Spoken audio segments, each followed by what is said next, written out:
정보선의 출발새 아침 3부 시작합니다.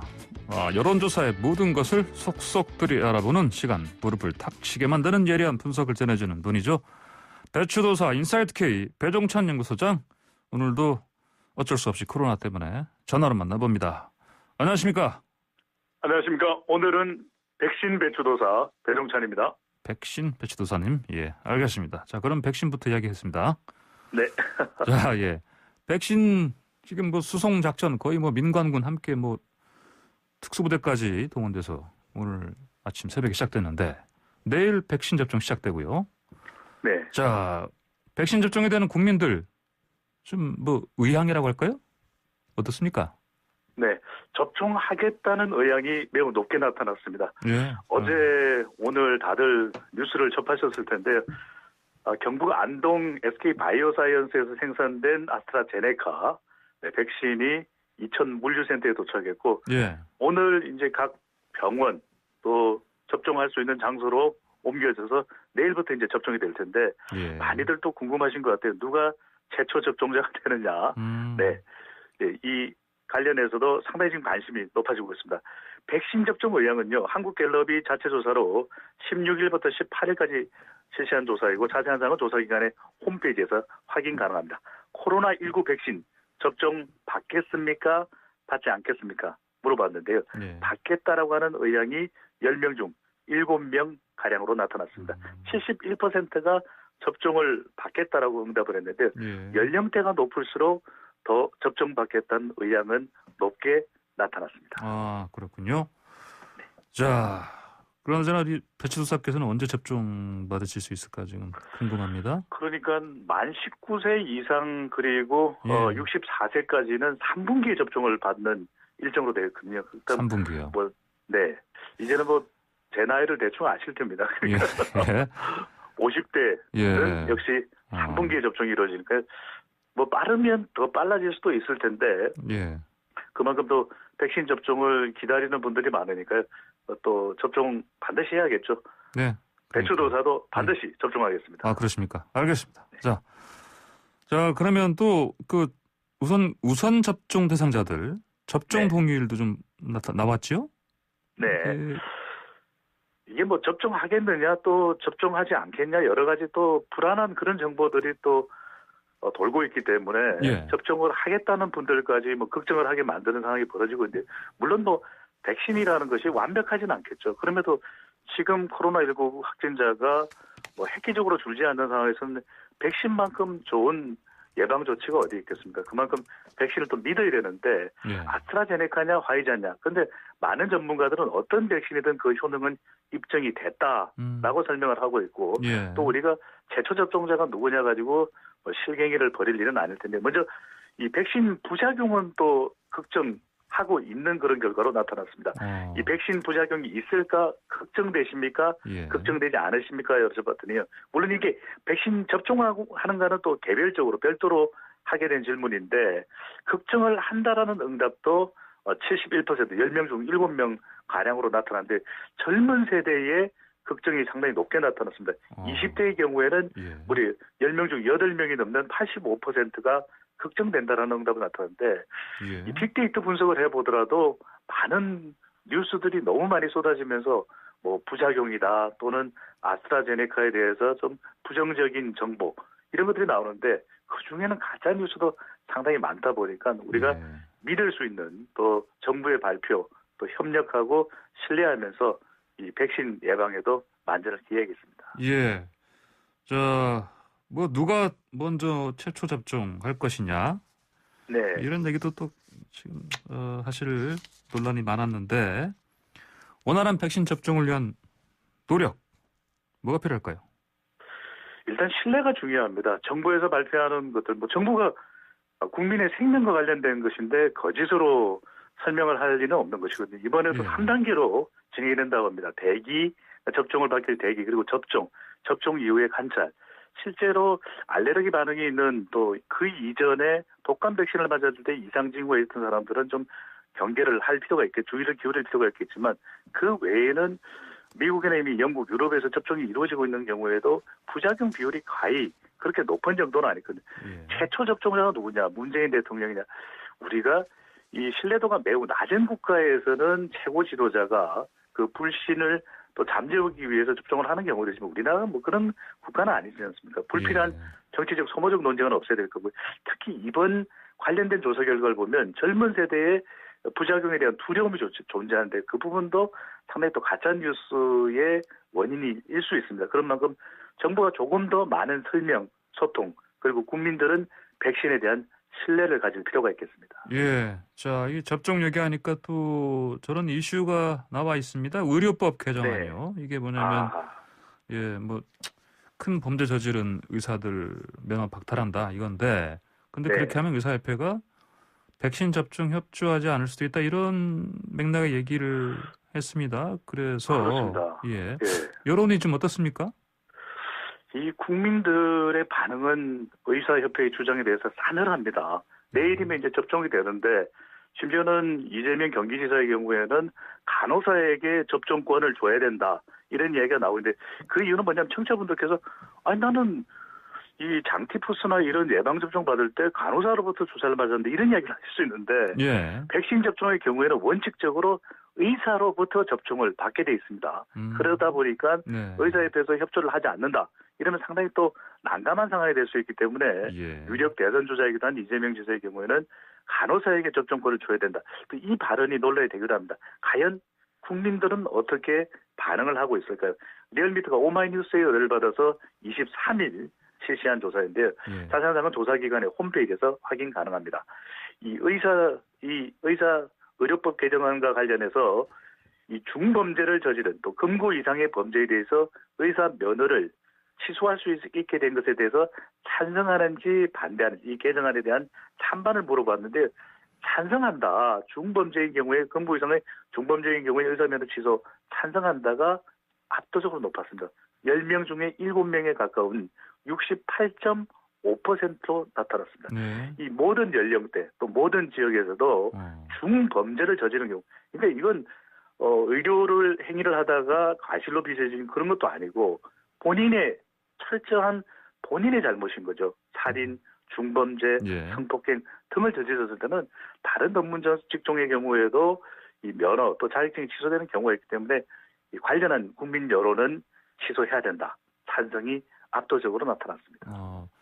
자, 이렇게 근데 의사협회에서는 뭐 다른 얘기를 합니다. 뭐 이를테면은 뭐 이런 의료법 개정안 자체가 사실은 역사적으로도 이게 지금처럼 유지되는 거 하시면 맞는 것이고 그다음에 아까 말씀하신 뭐 다른 또 전문 직종과는 다른 또 영역이고 네. 이런 얘기들을 하면서 이제 아까 말씀드린 대로 그 대변인 얘기로는 물론 이제 의사협회의 공식적인 그 통일된 뭐 공식 의견은 아니다. 이를테면 뭐 그 백신 접종 협조하지 않는다든지 아니면 뭐 총파와 버린다든지 이런 부분도 사실은 아직까지 정확하게 의사협회 차원의 어떤 결론은 아니다 이런 얘기는 했지만 어쨌든 그런 얘기들을 이를테면 의사협회 협회장이 하고 있고요.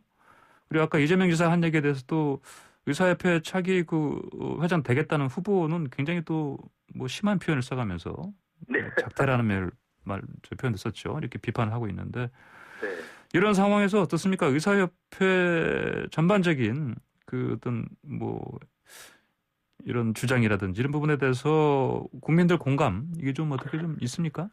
없습니다. 국민 공감을 얻는 것이 중요할 테고 물론 또 의사협회 주장도 이 귀담아 들을 필요도 있을 겁니다. 정부가 좀 더 여당이 의사협회와 잘 소통했더라면 좋았을 텐데 하는 주장도 나오긴 합니다만 지금이 어느 때이겠습니까? 이 지난해에도 코로나19 확산되는 상황 속에서 정부의 의료정책 발표에 대해서 충돌하지 않았습니까? 그러다 보니까 성공후사 국민들의 마음은 그래도 때가 때인 만큼 좀 더 코로나 백신 접종 쪽에 의사협회 국민들도 의료진의 노고를 알고 있거든요. 그렇기 때문에 지난해에도 적극적으로 덕분에 캠페인을 추진해왔던 만큼 이번 조사 결과를 보면요.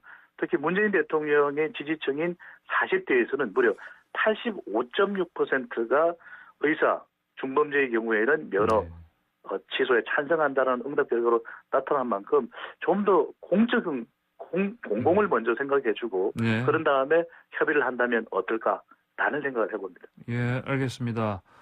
자, 지금 코로나 신규 확진자가 보니까 어제 400명대였는데 오늘은 좀 아직은 이제 오늘 0시 기준은 안 나왔는데요. 네. 약간 줄어들 것 같아요, 보니까. 그리고 사회적 거리두기 이제 정부가 뭐 주후반에 한다고 했다가 이제 아예 그 내일 한다고 지금 날짜를 박았는데 네. 아무래도 또 사회적 거리도 강화될 가능성도 좀 있습니다. 그렇죠? 여론은 어떻습니까? 네, 여기에 대해서? 강화될 수 있다라고 하는 예상도 나오는데 예. 이게 경제에 미치는 또 영향 때문에 과연 이 방역 당국이 어떤 결정을 내릴지 상당히 또 관심이 모아지고 있습니다.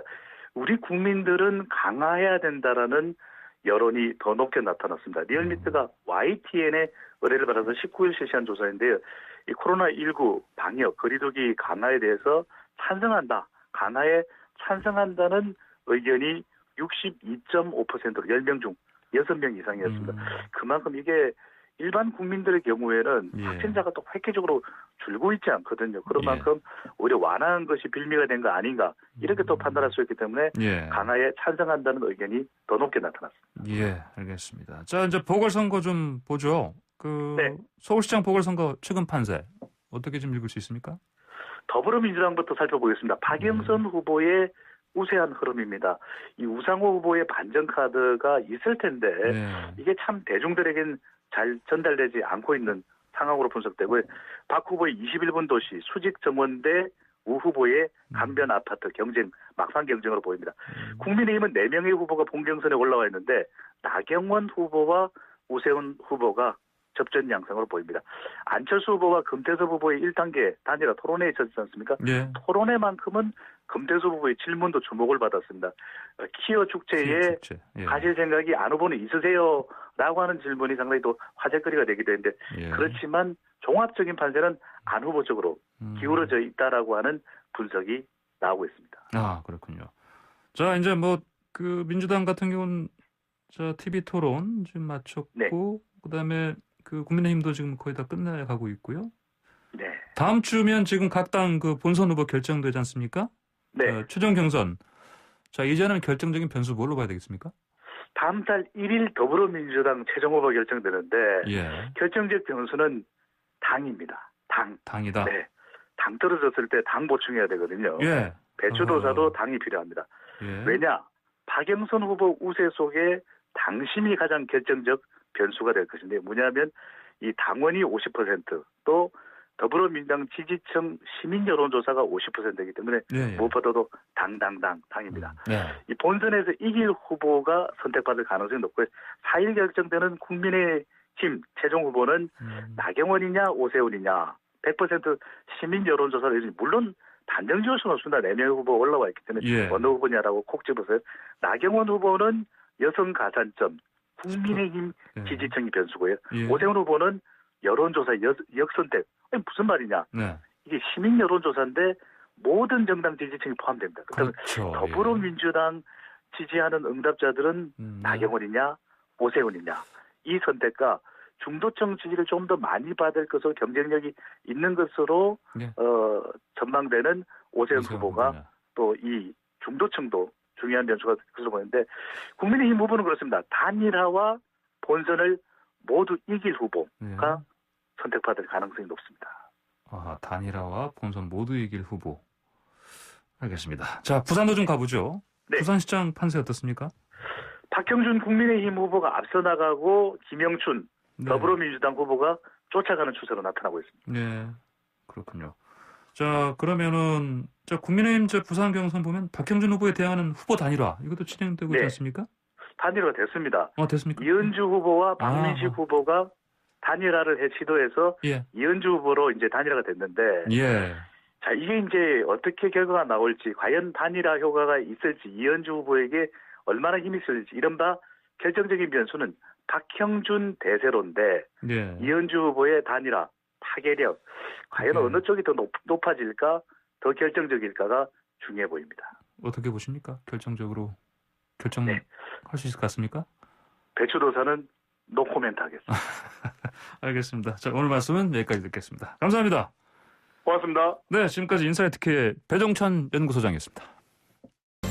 자, 정부가 경기도 광명 시흥지구 이곳을 6번째 3기 신도시로 선정했습니다. 예, 면적이 여의도의 4.3배라고 합니다. 4배가 넘네요. 자, 이 지역은 정부 공급 대책이 나올 때마다 항상 거론이 됐던 후보지였죠. 자, 이번 신도시 선정 관련해서 자세히 좀 알아보겠습니다. 한국경제TV 송민아 기자 전화로 연결돼 있습니다. 송 기자 안녕하십니까? 네, 안녕하세요. 예. 자, 네. 규모 좀 먼저 좀 볼까요? 네, 광명과 시흥 지역을 좀 구체적으로 좀 살펴보자면, 예. 이제 광명시 광명동과 또 옥길동, 그리고 시흥시 과림동 일대인데요. 약 1271만 제곱미터 부지에 7만 가구가 들어서 전망입니다. 예. 네, 면적은 여의도의 4.3배 정도 되는데요. 예. 3기 신도시 중에서 최대 규모입니다.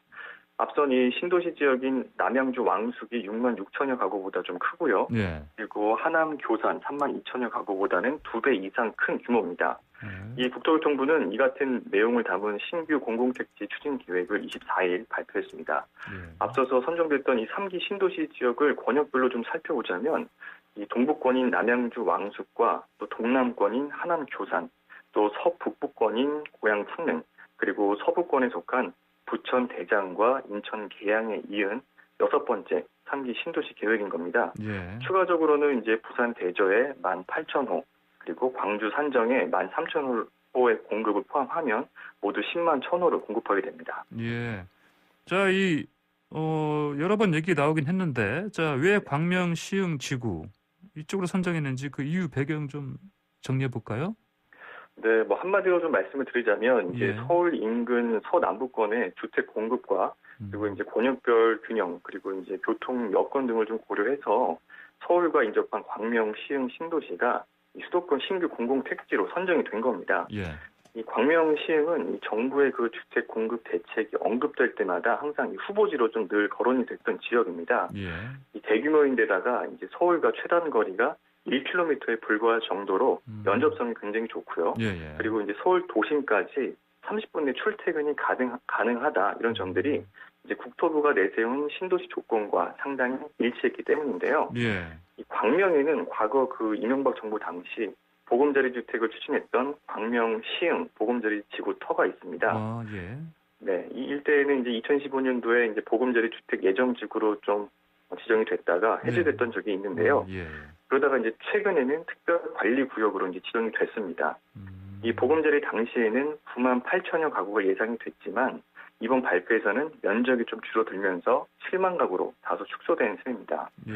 이 광명 시흥은 서울 여의도에서 12km 떨어져 있는 거리에 있습니다. 여의도에서 그러면서 이제 그러면서 이제 수도권 제일 순환 고속도로 안쪽에 위치해 있고요. 예. 그러다 보니까 이제 영등포나 뭐 구로와 같은 그런 서울 서남부 지역과도 굉장히 가깝다라는 그런 이점이 있습니다. 예. 또 이 KTX 광명역이나 뭐 서울 외곽순환 고속도로, 그리고 이제 제2 경인고속도로, 또 서해안 고속도로 등을 이제 쉽게 이용할 수가 있습니다. 그리고 이제 개발 제한 구역이죠. 이제 그린벨트도 이미 많이 해제가 됐습니다. 예. 그러면서 면적도 1,700만 제곱미터로 이제 일산 신도시가 1,500만 제곱미터인데 예. 이보다도 한 200만 제곱미터가 더 넓습니다. 예. 뭐 다른 공공택지들에 비해서 이제 상대적으로 좀 보상을 해줘야 되는 그런 지작물이 좀 적은 점도 이번 지구 지정에 좀 중요 요소로 작용했다라는 그런 분석도 있습니다. 예. 그리고 이제 광명 역세권 지구나 이제 하안 2지구, 또 광명 시흥 테크노밸리 지구 등을 좀 개발하면서 이미 교통 인프라도 잘 갖춰져 있다라는 그런 이점들도 좀 반영이 된 것으로 보입니다. 그래요? 전문가들은 이제 광명 시흥이 이 서울 도심 접근이 가능한 좀 남아있는 택지 중에 몇 안 되는 대규모 지역이다, 이렇게 좀 평가를 하고 있는 상황입니다. 예. 방금 이제 그 교통 말씀하셨는데 이게 이제 신도시가 들어서면 당연히 이게 교통 문제가 제기되지 않습니까? 네네. 예. 교통 대책 어떻게 나와 있습니까? 네, 뭐 앞서 이제 노무현 정부 시절 계획됐던 2기 신도시의 경우를 좀 살펴보면 이 교통 대책이 좀 상대적으로 좀 소홀하면서 예. 당장 서울로 좀 출퇴근하는 그런 신도시 주민들이 불편함을 겪는 상황에 놓인 일이 있었습니다. 예. 이를 반영해서 이제 국토부는 이번 광명시흥 지구 계획을 발표하면서 이제 교통 대책도 함께 내놓은 건데요. 이기 신도시의 그런 문제점을 좀 보완하자, 뭐 이런 조치로 좀 보여지고요. 예. 광명시흥 등 이 3기 신도시의 성공 요건이 이번에도 이제 교통 환경이다라는 진단이 나오기도 했습니다. 예. 이 정부는 이 초기 입주자의 그 생활 불편을 좀 최소화하기 위해서 이 광역 교통 대책도 함께 마련하기로 했습니다.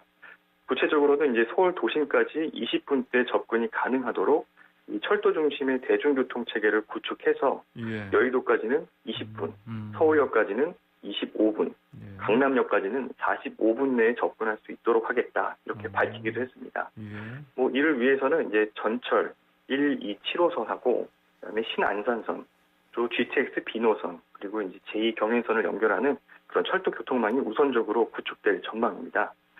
신도시를 관통하는 그런 남북 도시 철도를 건설해서 예. 앞서 말씀드렸던 그런 노선들과 환승 연결되도록 하는 그런 방안이 좀 이렇게 보이고요. 예. 또 예비 타당성을 검토 중인 그런 제2경인선이 이제 확정이 될 경우에는 이 역사를 설치를 하고 예. 또 환승센터를 구축해서 이제 철도 교통을 연결하는 방안도 추진될 것으로 보입니다. 또 이 버스의 경우에는 제2경인도 고속도로와 이제 연계해서 예. 이제 광역버스 환승 시설을 구축을 하고요. 예. 예.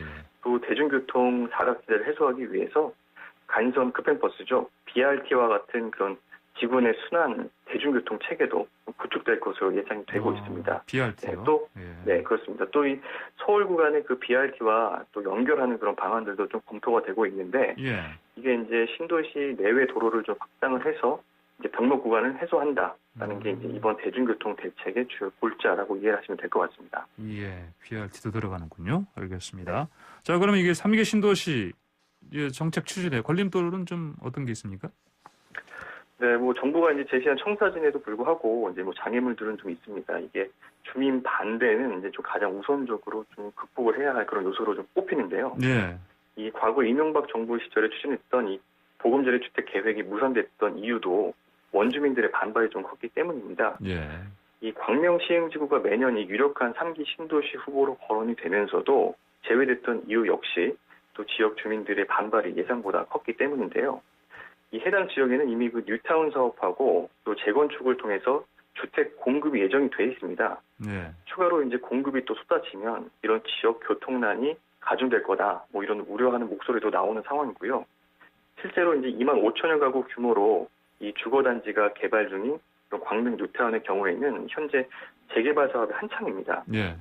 이 주민들은 이제 인근 지역인 광명 시흥지구가 신규 택지로 지정이 되면 이제 값싼 아파트가 대거 공급될 것이다. 이렇게 보고 이제 그렇게 되면은 집값이 떨어질 것을 우려하는 그런 목소리도 나오는 상황입니다. 예. 또 정부와 시장의 그런 예상이 좀 엇갈리는 점도 살펴볼 부분인데요. 이 정부는 이제 수도권은 물론 이제 서울 지역 집값 안정 효과를 좀 자신하는 모습인 반면에 전문가들은 좀 반신반의하는 그런 상황입니다. 예. 또 서울과의 거리가 이제 1km 이내 근접이라서 서울 주택 수요를 좀 흡수할 거다 이렇게 예상하는 게 정부 시각이고요. 예. 또 교통대책도 이제 철도 중심으로 강화하면서 서울에서 출퇴근하는 수요도 문제없이 소화할 수 있다. 이게 바로 정부 입장이지 않습니까? 예. 그럼 반면에 이제 시장의 반응은 서울 도심이나 강남, 뭐 여의도 뭐 이런 좀 서울 주요 업무 지역까지 실제로 출퇴근하는 거리는 예. 멀다. 그리고 걸리는 시간도 길 거다라는 그런 좀 예측이 우세한 것으로 나타났고요. 예. 일각에서는 이제 앞선 3기 신도시 지역인 고양 창릉이나 뭐 하남과 비교를 하더라도 광명과 시흥은 서울하고도 멀다. 뭐 이렇게 멀죠. 좀 지적하기도 했습니다. 예, 예, 그렇군요. 네. 알겠습니다. 자, 이번엔 그 4차 정부 그 재난지원금 지급 관련해서 좀 알아보겠습니다. 네. 저 듣자 하니까 일단 액수가 그 최대 700만 원까지 한 사람당 나갈 수 있다. 이런 얘기 나오네요, 보니까. 네, 그렇습니다.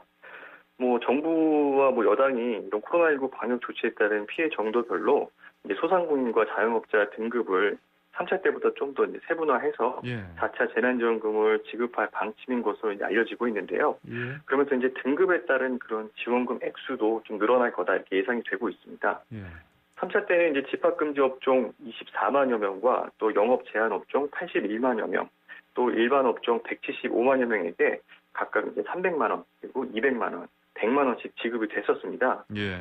이번 4차에서는 이제 집합금지 업종과 일반 업종을 매출 감소율에 따라서 두세 개 그룹으로 좀 세분화해서 차등 지급하자 이런 방안이 좀 거론이 되고 있는데요. 예. 그러면서 이제 지원금 최대 한도도 대폭 좀 늘어날 것으로 보입니다. 이 기재부는 3차 때 300만 원이었던 최고 상한을 예. 500만 원까지 늘린다라는 그런 방안을 좀 검토 중인 것으로 알려지고 있고요. 예. 예. 여당은 최대 700만 원까지 재난지원금을 주자 이렇게 주장하는 것으로 알려지고 있습니다. 이 추경안을 논의 중인 정부와 여당은 이제 4차 재난지원금을 다음 달 중으로 지급할 것으로 보입니다. 다음 달 중으로요? 예. 네네. 자, 그러면은 근데 이제 항상 이 재난지원금 얘기 나올 때마다 국가 부채 얘기 나오지 않습니까? 네. 예. 그래서 어떻습니까? 지금 국가 부채 이 4차 재난지원금에 따라서 더 늘어날 수밖에 없겠지요? 네, 그렇습니다. 뭐 국가 부채가 이제 올해 안에 뭐 좀 1,000조 원을 넘길 수 있다, 뭐 이런 좀 우려도 나오는 상황이고요. 예. 그러다 보니까 이제 뭐 결국에는 이게 나라 빚을 늘려서 이제 재난 지원을 하는 건데 그거에 대한 우려의 목소리가 나오고 있는 상황입니다. 예. 뭐 기재부는 이미 올해 그런 예산을 좀 편성할 당시에 국가 부채를 956조 원으로 예측한 바가 있습니다. 예. 하지만 이제 추경으로 이제 만약에 국채를 더 추가로 발행하게 되면 이제 부채 비율은 더 늘어가지고 예. 1,000조 원을 넘어설 것이다라는 예. 그런 시각이 좀 지배적인 상황입니다. 그래요. 예. 일단 네 그렇습니다. 일단 여당은 20조 원 이상의 그 규모의 추경을 좀 요구하고 있습니다. 예. 이에 맞춰서 이제 적자 국채를 20조 원 더 발행하게 되면 아까 말씀드렸던 국가 부채 956조 원에다가 20조 원을 더하게 되니까 예. 976조 원이 되고요. 예. 또 4월 선거 이후에 뭐 자영업자 손실보상제가 법제화될 경우나 또 문재인 대통령이 언급했던 전국민 위로금을 지급해야 할 경우에도 이제 추가 예산이 좀 필요한 상황입니다. 예. 이들 예산 지출 규모를 좀 감안해 보면 이제 국가 부채가 연내 1,000조 원을 넘길 수 있다라는 그런 분석이 나오게 되는 겁니다. 예. 이에 대해서 이제 기재부와 해외 신용평가사들은 좀 우려의 목소리를 내고 있는데요. 일단 이제 국채 발행 그 물량이 좀 늘어나면 시중 금리가 상승하면서 이 금융시장에 영향을 미치고 결국에는 국가 신용 등급에도 부정적인 영향을 줄 수밖에 없기 때문입니다. 예. 이게 해외 그 세계 3대 신용평가사인 피치는 우리나라 그 GDP 대비 부채 비율이 오는 2023년 46%까지 증가할 경우에는 이제 중기적으로 이 국가 신용 등급의 하방 압력으로 작용할 수가 있다라고 예. 이제 경고를 한 바가 있습니다. 예. 그런데 그 국가 부채가 올해 1,000조 원을 넘기게 된다면 이게 GDP 대비 부채 비율은 벌써 50%를 넘게 되거든요. 예. 그렇게 되면 이제 국가 신용 등급에 빨간불을 켤 수밖에 없는 그런 상황입니다. 이 국가 신용 등급이 왜 중요하냐 하면 이 등급이 떨어질 경우에는 이제 국제 자금 조달 그 비용이 급증하게 되고요. 예. 또 원화 가치가 하락하는 등의 그런 부작용들이 나타나기 때문입니다. 이와 관련해서 홍남기 경제부총리는 우리나라의 그 부채 증가 속도가 굉장히 빠른 편이다라고 예. 좀 지적을 하면서 재정 수지 적자가 우려스럽다 이렇게 말한 바가 있습니다. 예. 또 이 광명 시흥구 신도시의 그 공급계획 발표가 이제 당장 그 집값에 미칠 영향력은 제한적일 것이다라는 그런 의견도 있었는데요. 예. 이 주변 지역에서는 이제 구매를 노렸던 그 수요자들이 2년 거주 의무를 좀 감안해서 네. 당장 비싼 가격에 사기보다는 좀 기다려보자라는 그런 관망세가 우세할 거다라는 그런 분석에도 힘이 좀 실리고 있는 모습입니다. 예. 알겠습니다. 자, 오늘 경제 얘기 여기까지 듣겠습니다. 감사합니다. 감사합니다. 네, 지금까지 한국경제TV 송민아 기자와 얘기 나눠봤습니다. 네, 황보선의 출발새 아침 3부 마치고 잠시 뒤 4부로 돌아오겠습니다. 네, 황보선의 출발새 아침 4부 시작합니다. 그 배구계에서 시작된 학교 폭로. 이게 지금 체육계에 강타하고 연예계로도 들불처럼 번졌습니다. 오랜 기간, 그 침묵을 깬 피해자들의 목소리가 좀 커지고 있는데요. 자, 이번 코너 더더뉴스 더 깊이 더 상세히 알아본 더더뉴스에서 윤현숙 기자와 함께 알아보겠습니다. 윤 기자 안녕하십니까? 네, 안녕하세요. 예. 자, 지금 그 연예인들이 그 학교 폭력 가해자로 지금 계속 나오고 있는데 보니까 지목돼서. 네, 그렇습니다. 저 한두 명이 아닙니다. 읽기도 예. 벅찰 만큼 많은데요. 예. 뭐 최근 인기 상한가였던 배우 조병규, 또 박혜수, 김동희 등 여러 배우를 비롯해서 가수도 많습니다. 이달의 소녀 추, 그다음에 걸그룹 아이들의 수진, 또 아이오아이 출신 김소혜나 현아, 스트레이트 키즈의 현진, 몬스타엑스의 기현, 세븐틴 민규 등 많은 케이팝 가수들이 거론됐거나 거론되고 있습니다. 예. 예, 학교 폭력 가해 의혹에 휩싸여 있는 이 연예인들은 대부분 사실을 부인하고 있고요. 소속사들은 근거 없는 허위 사실이다 이렇게 선을 긋고 강력한 법적 대응을 예고를 했습니다. 예. 하지만 논란은 가라앉지 않고 있고요. 예. 실제적으로 여파도 연예계 곳곳에서 미치고 있습니다. 박혜수 씨의 경우에는 당초 내일로 예고를 했던 출연 드라마가 있었는데요. 예. 이 제작 발표회가 일단 취소가 됐고 같은 날 첫 방송이 예고가 됐었는데 예. 역시 연기가 됐습니다. 그리고 스트레이트 키즈의 경우에는 어제 무대 행사가 있었는데 이 예. 학폭 논란에 휩싸였던 멤버를 제외하고 스케줄을 소화한 것으로 확인이 됐고요. 예. 걸그룹 아이들의 그 수진의 경우에는 논란이 명확하게 해명되기 전에는 지지를 철회한다 이런 팬들의 성명도 나와 있는 상태입니다. 그렇군요. 자, 그런데 이게 그 피해자들이 이런 오래전에 피해를 봤다, 어떤 여러 가지 그 폭행을 당했다 이런 얘기를 하는데 여기에 대해서 이제 적극적으로 반박하면서 고통까지 호소한다. 이런 스타들도 좀 있죠? 진실 공방이 좀 치열해지네요, 보니까. 네, 그렇습니다. 먼저 배우 조병규 씨 경우에는 그 뉴질랜드 유학 시절에 학교 폭력의 가해자였다는 의혹을 받고 있는데요. 예. 이 조병규 씨는 스카이캐슬, 스토브리그, 또 최근에는 경이로운 소문까지 출연 드라마마다 홈런을 치고 있던 배우여서 이 관련 의혹으로 이미지 타격이 큰 상태인데요. 그래서 소속사가 처음부터 굉장히 강력하게 나왔습니다. 법적 대응을 선포를 했고, 그러니까 첫 번째로 온라인상에서 의혹을 제기했던 사람이 폭로 내용이 사실이 아니다. 선처를 바란다 이런 글도 올렸는데 오늘 잠잠해지는가 했더니 또 다른 폭로자가 나타나고 피해 글도 꾸준히 올라오고 있습니다. 이렇게 사태가 진정이 안 되니까 조병규 씨가 직접 SNS를 통해 억울함을 호소했는데요. 삶의 회의와 환멸을 느낀다. 며칠간 해소 안 될 생각까지 했다. 절대 폭행 사실이 없다고 이렇게 반박을 했습니다. 또 사진과 글 몇 마디면 이렇게 일이 계속 나오고 또 자신이 하지 않은 일들에 오해받는 상황이 감당하기 버겁다면서 익명성 허위 제보에 대해서 수사를 요청한 상태라고 밝혔는데요. 또 가수 현아 같은 경우에는 학폭 루머가 사실이 아니라고 좀 입장을 밝히니까 저격했던 글이 삭제되기도 했고, 예, 또 배우 박혜수 씨의 경우에는 관련 의혹이 지금 계속 제기되고 있는데 최초 게시물 작성자는 조병규 씨와 마찬가지로 좀 입장을 번복을 했어요. 자신이 지목했던 배우는 박혜수가 아니다라고 해명을 하기도 했는데 그런데 박혜수 씨 경우에는 다른 피해자들이 잇따라 나오면서 피해자 모임까지 결성이 됐습니다. 그래서 이 학폭이 있었느냐 이런 학폭 의혹을 둘러싼 진실 공방이 지금 아주 치열한 상태입니다. 소속사는 이들의 주장이 악의적이다, 주장이 허위라는 것을 증명할 증거를 확보하고 있다고 주장을 하고 있는데요. 이 피해자 모임 쪽에서 익명으로 연락을 해왔다. 그런데 누군지도 밝히지 않은 연락은 연락을 받으니까 의구심이 든다. 혹시 합의 같은 경제적인 이윤을 도모하기 위한 건 아닌지, 경제적인 이익을 노리고 악의적인 행동을 하는 것은 아닌지 의심하고 있다고 이렇게 공식 입장을 내기도 했거든요. 그러니까 이 피해자 모임 쪽에서는 금전을 요구한 적이 절대 없다. 2차 가해다. 이렇게 반박을 하고 있습니다. 공식 입장을 또 냈는데 박혜수 학폭 피해자 모임방 사람들은 한 번도 금전을 요구한 바가 없다. 바라는 건 오로지 진심이 담긴 사과일 뿐인데 소속사가 사과는 하기는커녕 경제적인 이익 운운한 게 피해자를 향한 2차 가해다. 이 박혜수 씨가 갖고 있는 그 집단 폭행 의혹이 있는데 이런 집단 폭행 사실을 덮기 위한 언론 플레이가 아닌가 이런 의심이 든다라고 강하게 반박을 하고 있습니다. 이거 같은 경우에는 이 사건 같은 경우에는 피해자 모임이 결성되어 있고 10여 명이 모여 있는 것으로 알려졌기 때문에 수사기관에서 좀 잘잘못을 다투겠다는 의지도 강한 것으로 알려져 있거든요. 그래서 이 사건은 수사나 재판을 통해서 진실이 가려지지 않을까 이게 전망이 됩니다. 다 이게 이제 학창 시절의 일이다 보니까 좀 오래됐어요. 그래서 그 피해자들이 확실한 물증, 증거를 제시하기가 좀 사실 어렵지 않겠습니까? 그럼 당연히 법적인 처벌도 쉽지 않을 것 같고요.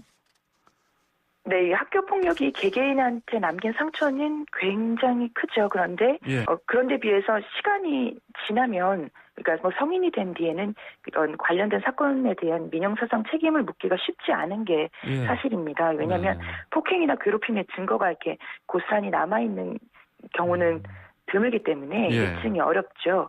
특히 특수폭행 같은 학교 폭력과 관련된 죄명은 공소시효가 길어야 7년입니다. 7년. 그러니까 오랜 시간이 지난 경우에는 처벌이 쉽지 않습니다. 예. 그리고 대부분 온라인상이나 SNS상의 폭로를 보면 같은 학교를 비슷한 시기에 다녔던 동창이나 선후배들의 뭐 증언을 부탁한다던가 수집하는 사례가 많은 것도 이런 이유 때문이고요. 예.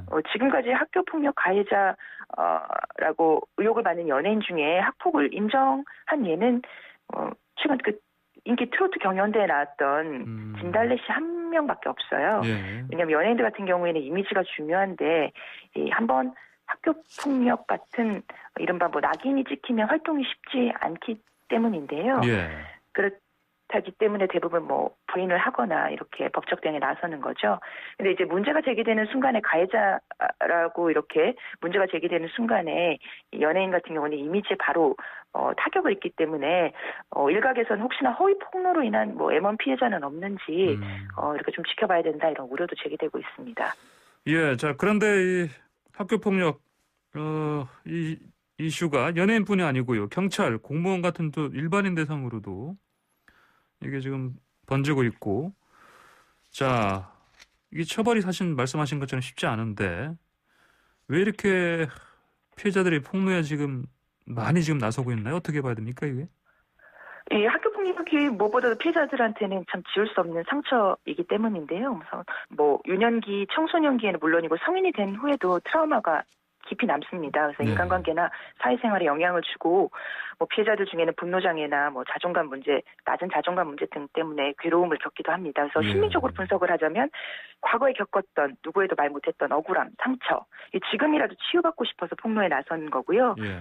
최근에 잇따른 학폭 폭로 사례가 언론에 공개되면서 가해자가 욕을 먹는다든지 아니면 사회적으로 크게 지탄받는 모습을 보면서 그 자존감을 회복하고 보상 심리를 일종으로 얻게 되는 것도 예. 이런 잇따른 폭로에 영향을 주고 있다 이렇게 보입니다. 또 사실상 법적 처벌은 어렵다는 것들을 피해자들도 압니다. 그러니까 예. 폭로로 인한 사회적 처벌을 기대하고 피해 사실을 폭로하는 건데요. 또 이 예전과 달리 이 폭로들이 대부분 온라인을 통해서 이루어지는데 과거에는 피해를 털어놓을 공간들이 부족했는데 현재는 뭐 온라인이나 SNS를 통해서 직접 피해를 토로할 수 있고 전파되는 속도도 굉장히 빠르죠. 예. 또 이런 최근에 폭로에 나서는 대부분의 이 사람들이 좀 밀레니엄 세대로 분류될 수 있는데 이런 어려서부터 인터넷을 접하고 또 소통과 분출에 익숙한 세대인데 예. 학교 폭력이라는 이런 불의의 주제, 정당하지 못한 공정하지 못한 주제가 만나면서 공론화에 더 불을 지폈다 이런 분석도 있습니다. 근데 문제는 이런 사회적 처벌의 수위가 어디까지 적절한 것인지에 대해서 이게 기준이 없다는 거예요. 왜냐하면 당연히 여론은 현행 제도들이 피해자를 보호하지 못하니까 늦더라도 학교 폭력의 가해자들을 꼭 단죄해야 한다. 학교 폭력은 피해자들의 영혼에 그 씻을 수 없는 상처를 주는 것이기 때문에 예. 꼭 단죄를 해야 된다. 이런 공감대가 높습니다. 근데 법적으로는 사실 적시에 의한 명예훼손도 성립할 수 있고요. 예. 또 스포츠 스타나 연예인 같은 공인이 아니고 일반인 경우에 뭐 학폭 가해자가 성인이 되어서 취업한 직장이나 일터에서 처벌받는 게 정당하냐 이런 것에 대해서는 법적으로 다툼의 여지가 있기도 합니다. 예, 그렇군요. 자, 그때 그 제때 치료하지 못한 상처 이런 게 좀 골맞다 이렇게 볼 수도 있지 않겠습니까? 실제로 상당 기관에서 그 오래된 그 학교 폭력 그 피해 상담 이게 좀 늘고 있습니까? 네, 예전에 겪었던 자신의 학폭 피해가 지금이라도 뭐 처벌을 가능한가 아니면 어떤 지원을 받을 수 있는가 이렇게 궁금해하고 묻는 상담이 요즘 크게 늘었다고 합니다. 예. 이 학교폭력 예방 피해 지원단체 푸른나무 재단이 밝힌 내용인데요. 예. 요즘은 전체 상담 건수에서 그 지금 벌어지고 있는 그러니까 지금 학생들이 겪는 학폭 상담건보다 성인들이 예전에 뭐 10년, 20년 전에 자신이 겪었던 학창 시절에 그 폭력의 피해 상담을 하는 경우가 더 많다고 합니다. 학폭 피해자들의 경우에 사실 졸업한 지 굉장히 오래된 뒤에도 뭐 그 학교 근처를 피한다든지 아니면 학창 시절 친구하고 연락을 안 한다든지 이렇게 트라우마가 심한데요. 그 최근에 있던 그 폭력 피해, 폭로 사태가 이제 이런 트라우마를 깨우는 트리거 역할을 한 것은 아닌가 이렇게 보입니다. 아, 그래요. 자, 어쨌든 뭐 과거로 돌아가서 시계를 좀 돌려서 막을 수만 있다면 참 좋겠지만 이 안타까운 학교 폭력 사례들 이거 사실은 되돌릴 수가 없지 않습니까? 그럼 지금이라도 이게 이제 학교 폭력 막기 위해서 좀 어떻게 어떤 공론화 했으면 좋겠습니까? 네네. 10년 전에, 20년 전에 사실은 그때 그 순간에 참 해결이 되었다면 가장 좋았을 일인데, 예. 말씀하신 것처럼 이런 그 개인들의 영혼의 상처를 깊이 남긴 이런 안타까운 학폭사에도 되돌릴 수 없는 게 사실입니다. 그래서 예. 학폭이 발생했을 때 원천적으로 사실 막을 방법은 없지만 적어도 이게 사건을 축소하거나 쉬쉬하지 않는 게 뭐 중요하다. 그래서 예. 이번에 불거진 여러 사례를 통해서 우리 사회가 교훈을 얻어야 되는 게 좀 명확해 보입니다. 예. 그러니까 사실 그때 피해자들이 입을 열지 못했던 거는 학교나 수사기관, 그러니까 어른들이 믿음을 줬지 못했기 때문에 예. 어른들에 대한 불신이 컸기 때문인데 뭐 이제라도 어떠한 폭력이라도 용인되지 않고 방관되지 않는 사회 분위기를 만들 필요가 있고요. 예. 좀 구체적으로는 피해자 같은 경우에는 상황을 자신이 피해를 그 당시에는 뭐 이게 피해인지 아닌지도 모르는 경우들도 많거든요. 그러니까 이제 학교나 이런 곳에서 교육을 통해서 어떤 피해 상황에 대해서 좀 정확하게 인지할 수 있도록 도움을 주는 것이 필요하고요. 예. 상황을 인지했을 경우에는 적극적으로 신고를 해야 합니다. 그래서 또 보복당하는 걸 우려해서 신고를 주저하는 경우가 학생들은 많은데요. 예. 이 현장 전문가들 경우에는 신고해서 보복당하는 것보다 안에서 추가 피해를 당하는 경우가 많기 때문에 예. 적극적으로 신고해야 가해자들도 움츠러든다는 걸 알아야 한다고 지적을 하고 있고요. 예. 또 학교 폭력을 절대 용인하지 않는 분위기가 조성돼서 가해 학생들이 오히려 어려움을 겪고 또 자신들의 행동에 반드시 책임이 뒤따른다는 것을 각인시켜야 되는 게 필요하다고 봅니다. 그렇기 때문에 어떤 상담이나 이런 것들도 예. 좀 더 실효성 있게 돼야 되고 뭐 교사에게 전담을 시키기보다는 경험 많고 특수성을 살린 외부 전문 인력을 투입하는 것도 좀 필요하지 않을까 싶습니다. 알겠습니다. 윤 기자, 자, 오늘 이 얘기는 여기까지만 듣겠습니다. 자, 잘 들었습니다. 감사합니다. 감사합니다. 네, 지금까지 YTN 윤현숙 기자였습니다. 예, 매일 아침 스포츠의 매력을 짧고 굵게 전해주는 코너 스포츠가 얼마나 좋은지 YTN 스포츠부 조은주 기자 전화 연결됐습니다. 조 기자 안녕하십니까? 안녕하세요. 어제 새벽에 골프 황제 타이거 우즈가 자동차 사고를 당했습니다. 네. 혼자 타고 달리다가 내리막 곡선길에서 과속한 걸로 보이는데 예. 불행 중 다행으로 생명에는 지장은 없지만 두 다리 모두 많이 다쳤답니다. 부러졌다. 병원으로 이송돼서 네. 긴급 수술 받고 지금 회복 중인데 예. 골프 인생 최대 위기다 이런 전망이 나왔습니다. 그래요? 자, 수술했다고 하셨는데 네. 그러면 이제 이게 수술했다면 당연히 뭐 뼈가 부러지고 그런 골절 아니겠습니까? 그렇죠. 현지 매체들은 다리가 산산조각 났다 이런 표현을 썼더라고요. 산산조각. LA에 있는 예. 1등급 외상치료병원에서 장시간 수술 받았는데 예. 의료센터 책임자가 우즈 트위터 계정 통해서 성명을 냈습니다. 우즈 오른쪽 정강이뼈, 종아리뼈 여러 곳이 부러져서 예. 철심 꽂아서 부상 부위 안정시켰다. 또 발목과 발목뼈도 발과 발목뼈도 나사와 핀으로 고정했다 이렇게 발표를 했고요. 예. 전문가들은 다시 걸을 때까지 수개월이 걸리고 골퍼로 활동할 수 있을지는 불투명하다. 아주 빨라야 내년에 필드 복귀할 텐데 그것도 기적이다. 뭐 이런 얘기를 했더라고요. 예. 우즈는 사실 그동안 허리와 무릎 수술 10번 넘게 했는데 모두 이겨내고 승승장구했었거든요. 예, PGA 최다 83승 대기록 눈앞에서 선수 생명 기로에 섰습니다. 그렇군요. 근데 제가 지금 저도 이 우주가 탄 차가 뒤집어졌다. 네. 이게 들으니까 이게 기시감이 있어서 네. 예, 되돌려 보니까 거의 한 10몇 년 전에 또 한 번 있었는데 그쵸. 예, 자동차 사고라고. 근데 그게 제 기억으로 그때 자동차 사고에 나는 부부 싸움이었나 그랬었는데. 그렇죠. 예. 첫 번째 강렬한 기억, 기시감이라고 하셨는데 그게 예. 2009년 일입니다. 예. 집 앞에서 우즈가 소화전과 나무 들이받았어요. 근데 예. 그게 약물을 복용한 상태였던 게 드러났죠. 왜 약물을 먹었냐 했더니 예. 우즈 부부싸움 때문이다. 왜 싸웠냐 했더니 우즈가 여러 여성과 바람을 피웠다. 이런 이유였죠. 그게 예. 다 드러나면서 불륜 스캔들로 일파만파 퍼졌고 우즈는 메인 스폰서 달아나고 5개월 넘게 골프채도 놨고요. 예. 이듬해 결국 아내와 이혼도 했습니다. 이미지 타격이야 어마어마했고요. 예. 예. 그리고 두 번째는 2017년에 길가에 세워둔 차에서 잠들어 있다가 음주운전 혐의로 체포가 됐습니다. 이때 영상이 있어요. 보면 예. 눈도 제대로 못 뜨고 경찰에 붙잡혀가지고 손 뒤로 이렇게 묶인 채로 막 음주 측정 계속 거부하는 그런 영상이 남아있는데 예. 이때는 사실 알코올 때문이 아니라 허리 통증 잠재우는 처방약을 먹었는데 그 부작용이 좀 심해서 이렇게 됐다라고 본인은 해명을 했었습니다. 예. 예. 근데 이제 이번에는 내리막 곡선길 사고고 사실 현지 경찰도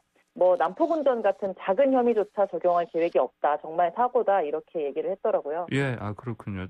아까 자동차 2009년 사고 네. 얘기하니까 기억나는 게 네. 그때 사실 사고가 아니고 그 당시 그 부인한테 두들겨 맞았다. 골프채로. 네. 예, 그런 그런 얘기도 보도도 있었죠. 지금 기억이 나네요, 보니까. 예, 네. 사실인지는 뭐 규명이 안 됐지만 알겠습니다. 네. 자, 근데 이번에 우주가 타고 있던 차가 현대차 그 제네시스였다면서요? 네, 제네시스의 GV80입니다. 지난 주말에 현대차 후원으로 PGA 제네시스 인비테이셔널이라는 대회가 열렸거든요. 예. 그 주최자 자격으로 우즈가 LA에 머물고 있었고 그 기간 동안 우즈가 GV80 빌려서 탄 거였습니다. 사실 그리고 그 대회 우승했던 맥스 호마 선수도 부상으로 GV80 받았고요. 근데 사고 초기에는 혹시 차량 문제였나 뭐 눈총도 있고 좀 조마조마했을 거예요. 근데 오히려 전 세계 홍보가 되는 상황입니다.